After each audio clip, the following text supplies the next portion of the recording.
Welcome back to the Fuji Guys channel. My name is Billy. Today we're in Montreal, Canada, and I want to introduce you to one of our latest team members, Francis. Salut tout le monde. Francis, welcome to the team. Thank you, we man. We have two great cameras today we're going to play with. Yeah. They're both kitted with a 16 to 50 millimeter lens. These cameras generally allow you to shoot basically in any situation. So Yeah. we're going to try to shoot with the kit lens. Yeah. But we're also going to try out some of the prime lenses and more professional lenses to kind of give you a rough idea of how your images can improve by just, buying, a slightly better lens for your camera. Yeah, let's do it. Since we're here, I think it's a great opportunity to take a landscape shot. So I'll be using the kit lens, and to keep it consistent, I'll be using the same camera as Billy. And when you shoot landscape, you want to keep your aperture closed so you can get everything in focus. So that's what I'm gonna do.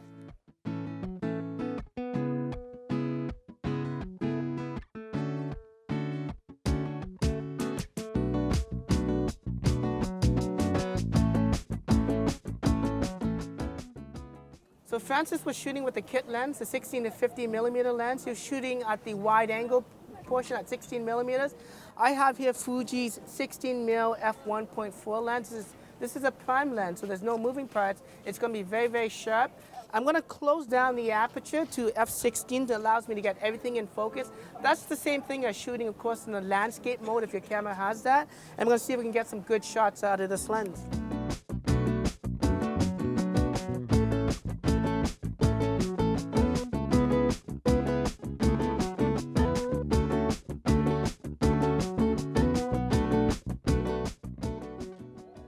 So right now, we're going to try to take some portraits because everyone likes taking pictures of people. Yeah.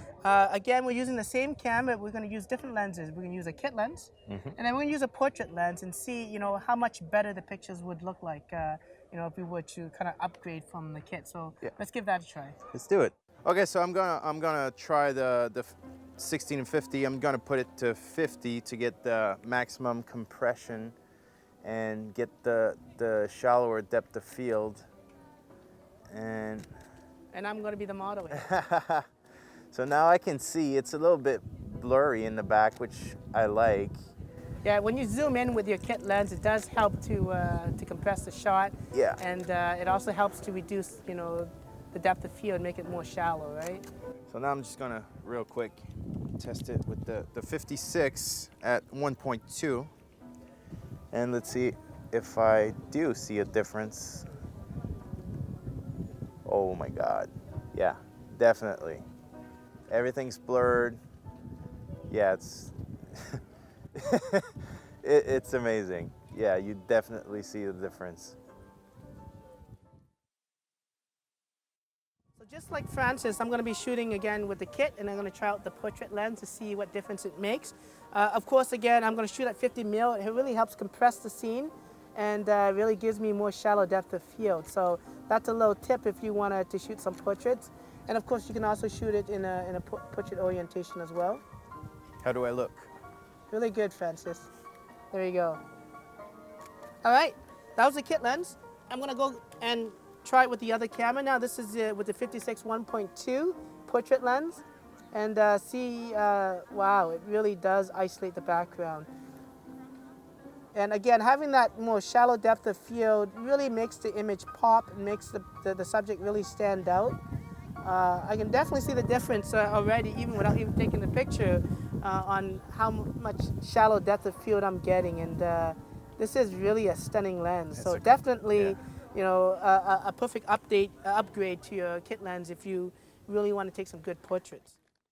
So Francis, we got to play with the two lenses, and even before I took the shot, I already noticed automatically how much more shallow depth of field it was with the portrait lens, It's especially pretty shooting obvious. at 1.2. Obviously, the great thing with mirrorless cameras is that what you see through the screen is reflective instantly. Yeah. But again, even using the trick with the kit lens and zooming it out to maximum, trying to create more shallow depth of field and create that compression to your portrait.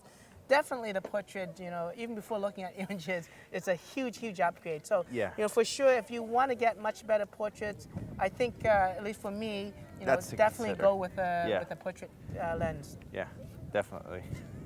All right, Francis, let's see if we can get some macro shots. Yeah. I'm going to shoot with the kit lens here again. This time, I guess you have the Fujifilm macro lens. Yeah, the 62.4. I'm going to take pictures of a flower, obviously macros, flowers. Yeah. What else are you Goes going to along shoot? with it. We got one here. Oh, there's a nice bee. Let's see if we can get a shot of that. What is it? Oh. You see that bumblebee? Yeah, let's see if we can get a picture. I'm going to try to get closer and closer to it. And again, you know, with the kit lens, there's a minimum focus distance. You see it? I do see it. Okay. Where's it going? Okay, it's gone now. Oh, it's here. No, it's gone. All right, let's just go concentrate on the flowers again. Again, I'm zooming in, and I'm trying to focus on this one right here. So I'm just going to physically go to it and see how close I can get. So I get about there. That's where I can get focus. And I'm zoomed in at 50 mil. Yours is at 60 mil because it's a 60 mil macro lens. So I'm trying to kind of duplicate some of your shots. If you can take a picture of that. Yeah, let me try that. And let's see if we can compare the shots. And it really looks nice on mine. It has some good shallow depth of field. So that's as close the as colors I of can get. Fuji cameras are quite amazing, but oh wow, yeah, there's no comparison. Yours is much closer, and just the background is so creamy. Yeah. It definitely is an upgrade. Mine is not that bad at all. I'm going to shoot wide open now good. because I got 16 mil, and then I can physically come closer, and I get to about this distance right here. So I can shoot like this, or I can shoot with a zoom, and then zoom, I have to step back about here to get my shot. So again, the standard lens is pretty good, but if you're into macro, you want to take close-up shots of flowers, bugs, and even, you know, coin collections, stamp collections, definitely you should invest in a macro lens. It does look sharper, and the bokeh or the out of focus area looks incredible actually on yours. And you get a little bit more minimum focus distance, which is nice to get, you know, really tighter, close. Yeah, tighter so, framing. I think definitely a macro lens is key. Yeah. Just definitely an upgrade to your standard lens. But still, the 1650 is pretty good. Yeah. Still does really good.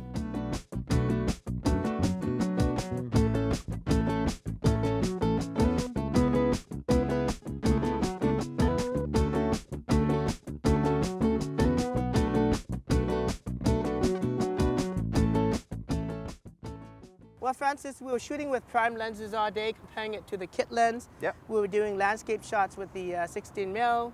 We were doing some portraits with the 56-1.2. It was a beautiful lens. Stunning. I mean, if you wanted to even have that image stand out a little bit more compression, we also offer the 90 mil f2 as an option. We didn't use that today, but there's that option. We also did some macro shots. I mean, the kit lens did quite well with the macro, but you know, the 60 mil really got that stunning bokeh, which is just incredible, right? Yeah. So I really like that. And of course, you know, we have some other prime lens option that's within this range, the 60 to 50, which is what the kit is. And it's, you know, not going to break the bank. No. You have different focal lengths. We got the 35 f2, one of my favorite lenses. It's an all-around good lens, and it's just going to give you that step up from the kit by allowing shooting at you know, lower apertures, right? So you can get more shallow depth of field, and that's what kind of I like, is to isolate subjects from the background. There's even a 23 in Montreal, right? It's a perfect little lens. It's going to be very good for street photography. I've been waiting for this one. It's small. It's way smaller than the 23 1.4. Yes. Which is very nice if you want to go and be stealthy and lightweight. It's really definitely a good add up to our lineup. And later on, of course, you know, the 56-1.2 will actually have a 50 f2 lens, which will complete this trio of what we call these designer lenses. Very compact. They're not going to break the bank, but they're going to give you that step up from your kit lenses. So, you know, if you want to go all the way up, you know, you can always just go midway with Fuji's newer primes that are coming out. And by all means, when I say midway, I mean the quality of these glasses are impeccable. Really good, right? Really good. But that's enough talk about prime lenses, right? So, you know, this is a zoom lens. We like the convenience sometimes to be able to kind of zoom in, zoom out. But there are options, right? So we do have red badge zooms that are a step up from the kit that can offer you sharper images. And, you know, the best way to do that, of course, is to go out and shoot and test it out. So why don't we do that now? Let's do it. So earlier we're playing with the kit lens and of course comparing it to some of our Fujifilm prime lenses. Obviously the macro, the landscape shots that we did, even the portrait shots. But actually, you know, if you look at zoom lens itself, there's actually different variations and versions of them. Here's the kit 16 to 50. Yep. It actually has a variable aperture. Yeah. Where this one here, which is Fuji's red badge zoom, the 16 to 55, is a constant f2.8. So you can actually upgrade from a kit lens to a more professional zoom lens as well without having to go to primes. And of course, the size is one big difference between the two.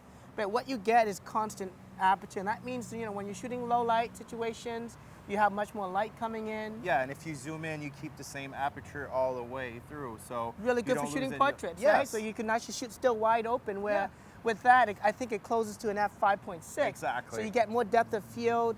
It's harder to isolate the background, even though, you know, we're zooming in and trying to compress the shot. So with this one, you get the compression, but you still get the 2.8 at the end. That's so great. You get a shallower depth of field. You know, so if you want to be more versatile, you know, you can also again upgrade your kit zoom to a more professional zoom, and again, you get that little more in quality. So we'll take a look and see that, right? Yeah. Let's go take some shots now and Let's take some shots and see if compare. we get any good shots here. Of course, you know, where are we right now? Actually, we're Jacques Cartier Bridge. Jacques Cartier Bridge. This is basically Le pont Jacques Cartier. And I'm just shooting wide open right now. I don't really have to, but me too. You know, I think the distance we're at, I don't think we're gonna have any issues. We don't really need to isolate the background from the foreground, but you know, at least at f2.8, I get, you know, a shutter speed of 1/1800th of a second. What do you get when you shoot the bridge which up there? ISO are you at? I'm just at 200 ISO. Okay, so I'm at 400, so I get 1000, and I'm at 5.6. So that's the difference there. You know, you have to be closed down a little bit. Again, it doesn't really matter too much in these situations, but you know, a red badge zoom like this, you know, it's not just the size of the lens, but bigger glass. You know, there's better image quality for sure. Hopefully that we can see that in the images later. Yep. But also, you know, if it was raining, it was earlier. You know, this is a weather-resistant lens, so that's another nice upgrade from the standard kit. Yeah. So there we go. I think. You know, we'll take a look at these images later on and see how they compare. I don't think it's not that big of a difference, but you know, if we probably zoom in closer, we'll probably see that, you know, the red badge zoom, the sharpness, maybe a little more sharper, right? Yeah, so definitely. if you're really into getting, you know, the sharpest picture, especially useful when you want to blow up images very large, because you can really see the things that are very soft when you start blowing up pictures, right? Yeah. With this, you keep it sharp, even if you look like really close, you still get the details at the very end of the lens all the way through. So it's an option for you, again, if you don't want to go prime with some of the options, but if want you to have a more little, versatile lens, right? Exactly. Yeah. You know, this is a perfect fit. So we're going to use some panning with both of these cameras. You got the 16 to 50, you got the 16 to 55 2.8. And we got a biker coming. Got bikes coming around. Let's see if we can get a shot. Let's try that. Thank you. Merci beaucoup. I was a bit too late for the... I was a little slow in that too. Yeah, and I didn't zoom out, so here's another one. Again, I'm gonna focus on one point. I'm gonna set the shutter speed to 1/60 of a second. I'm at 1/60th too. I'm closing the aperture down because it's very bright here. I'm almost pretty much at f22. Yeah, me too. I'm pretty, and I'm just gonna wait for some bikers to come by. And what we're gonna do is we're gonna use a panning technique. And what that is allows us to follow the subject and keep them as sharp as possible while the background, because it's being panned, gets blurred out. So it gives a little bit of action. So here's a subject that's coming by here. Let's try that. And then we're just gonna pan him right to the point where, there we go. Did I get it? And let's see if we got that shot. That's pretty good. See, I'm right over here, and he's going there. So you know what? I'm gonna set my focus there instead. Yeah, I'm gonna do the same thing. I'm gonna wait for them to get in. Yeah, I'm at f16 right now, so it should be sharp. So manual focus. And again, you know, we pre-focus, so we just want to pan the subject to the point. Do it again. The faster the better, because the background gets a little bit more blurred. More motion. Oh, that one's kind of cool. This is kind of fun, whether it's a kit lens or, you know, whether you have the professional red badge zoom that we have here. Again, for panning, it doesn't really require anything. Of course, this lens is going to be a little bit sharper, especially when you zoom out. The quality of the weight, because of the larger glass, you know, obviously allows light to focus better onto the sensor itself. And that's going to, of course, allow, hopefully for sharper images as a result. Yep. So Francis, we spent the whole day shooting with similar cameras, but we obviously interchanged the kit lens to different primes, Yep. to different zoom lenses like the one I have here today. We obviously got to see, in real life what the images look like. Hopefully we can see some differences between a kit versus, say, a prime lens or even a professional zoom lens like the 16-55 that we have here. What do you think about the shoot today? Well, I think if you're on the budget, you're starting photography, this is definitely a great option to start off. Yeah, absolutely. I mean, it's a nice versatile lens. Yeah, right? and the image quality is still good. I mean, you don't have all the options that you get from primes and constant zoom lenses. But still, to start off, it's amazing. It's really good. You can do pretty much anything with it. Absolutely. And you know what? When we shot macros earlier, I mean, the kit lens did pretty good. But we did also see that if you really want to elevate your photography, your pictures that you've taken with the camera, really you got to look at other different professional lenses, some of the prime lenses. We noticed right away, at least for the macro lens, it's incredible how nice the bokeh was. The 1.2. Saw the 1.2, which is an awesome portrait lens, and obviously it's a very fast lens compared to the kit. But really the out of focus area on that is just amazing. And for the landscape shots, for most part, again, it's a slight update, but still, you have some of the sharpness that you get with prime lenses, and that's why people go with that. So again, we talked about blowing pictures larger and really seeing some of the soft spots when you blow them up. And so it is very important to start with a good picture, right? Yeah, exactly. So in conclusion, I mean, this is a good lens, but if you go with professional lenses, you definitely get the quality you pay for. Yeah, so check out some of these lenses in the retail store just to see, I'm sure you can bring your own body in and you can try some of the lenses on demo at retail just to see for yourself. Hopefully you guys enjoyed this video. If you want to learn about this and other Fujifilm products, again, don't forget to subscribe to our YouTube channel. Follow us on Twitter at Fuji Guys. Until then, I'm Billy. And I'm Francis. And we're the Fuji Guys. Yeah.